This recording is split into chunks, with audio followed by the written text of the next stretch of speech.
The history of fashion is rather a broad topic to talk about, but to get a little detailed and more focused on it is to understand the past trends and past influences of the culture's fashions.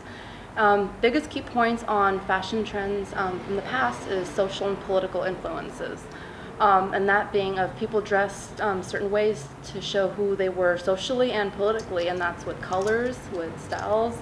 And you could separate the two between the riches and the poor of what they wore. For someone who was poor, more simple than someone who was rich and more of wealth and more in higher status is with their more complicated and tailored designs.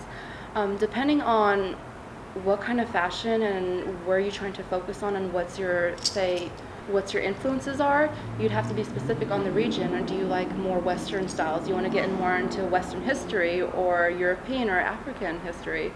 And with any designer, when they're looking into influences, you take part of this. As they say, fashion repeats itself, history repeats itself. So it's just like when you do styling and you have references, you take a piece of work and you make it into your own twist, and that's what fashion does.